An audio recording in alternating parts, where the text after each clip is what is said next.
The Sacrament of Matrimony.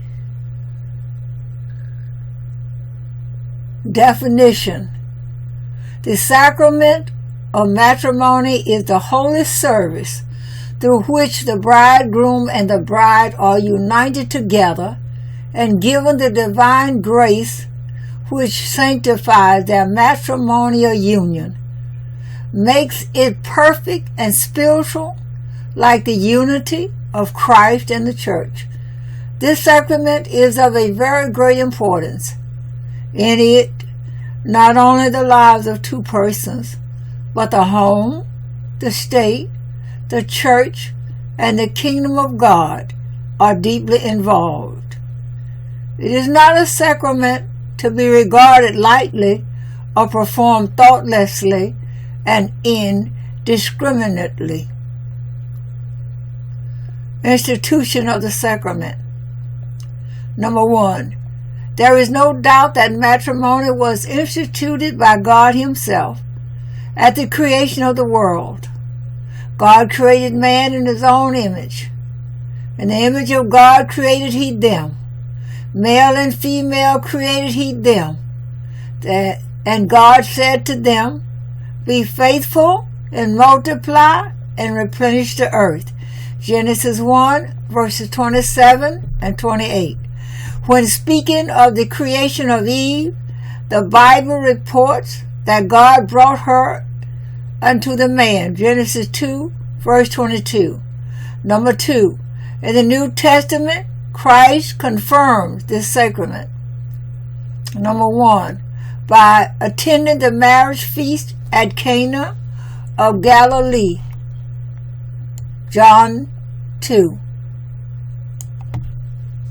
Number 2.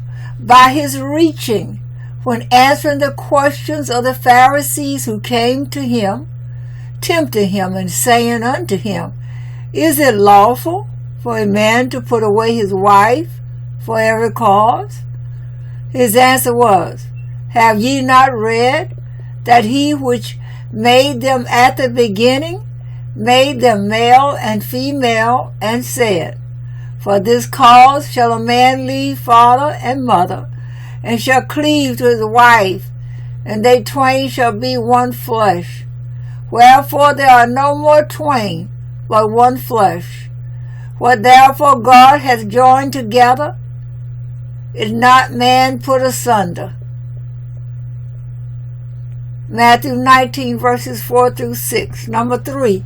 Some church fathers were of the opinion that Christ instituted this sacrament in the 40 days during which He used to appear to His disciples after His resurrection and speak of the things pertaining to the kingdom of God. Acts 1, verse 3.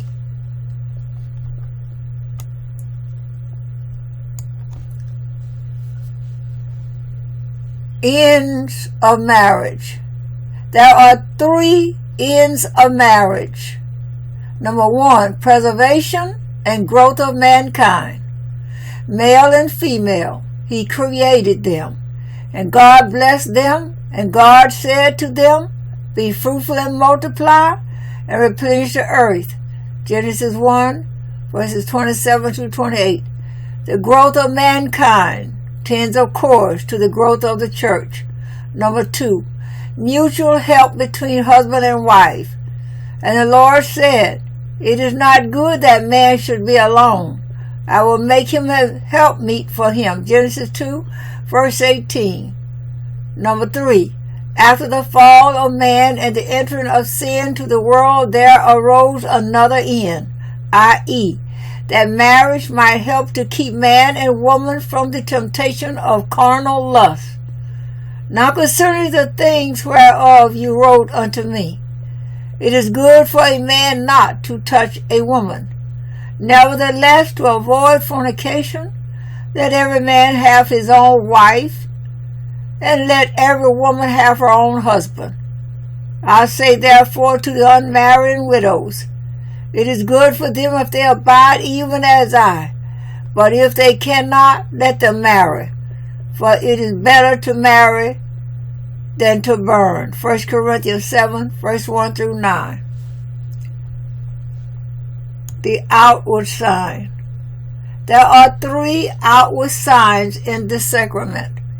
Number 1, the declaration of the bridegroom and the bride in front of the church that they wish by their own free will to be married to each other, and that each will be loyal to the other till the end of life. Number 2, the matrimonial service which the priest performs, and through which he asks for the divine grace for the bridegroom and the bride. Number 3, the oil with which the bridegroom and the bride are anointed at the time of matrimonial service.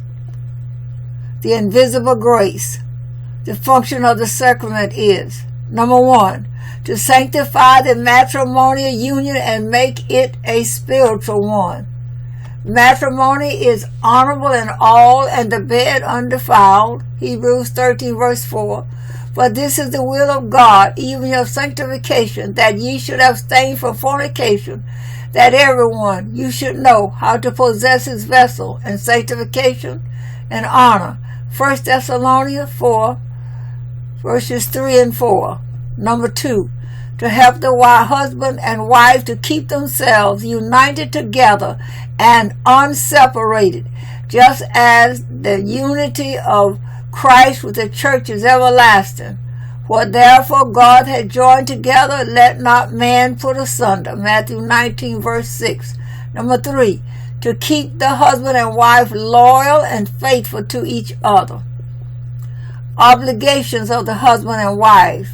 Number 1, before marriage, both should be Christians, because Christ's grace cannot be given to non-Christians, whether in this sacrament or other sacraments. Number 2, both should belong to the Orthodox Church. If any of them does not, he or she should first join that church. Number 3, they should not be connected together with a carnal or spiritual affinity which prevents their marriage. Number 4, each should be willing to get married with the other. The desire of parents is not sufficient. The priest should ask each of them privately and openly whether he or she agrees to be married to the other. Number 2, at marriage. Since matrimony is one of the church sacraments, marriage should be through the church. It is the duty of the priest to teach their congregation that every marriage should be in the church, and that the church does not allow any marriage performed outside it. After marriage, the husband should have only one wife, and the wife should have only one husband. And he answered and said unto them, Have you not read? And he which made them at the beginning made them male and female, and said, For this cause shall a man leave his father and mother, and shall cleave to his wife, and the twain shall be one flesh. Matthew 19, verses 4 and 5. Number 2, if either of them dies, the other can marry. The wife is bound by the law as long as her husband lives.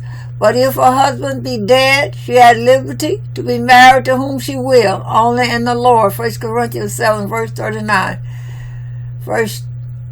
Number 3, they can never separate but for one reason, i.e. fornication.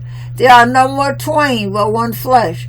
What therefore God had joined together, let not man put asunder. Whosoever shall put away his wife, except it be for fornication, and shall marry another, commit adultery. And who's married her which is put away doth commit adultery. Matthew 19, verse 69. Therefore none is allowed to leave his wife for any other reason. Who has the right to celebrate this sacrament? The right is given to priests. Bishops can also celebrate this sacrament.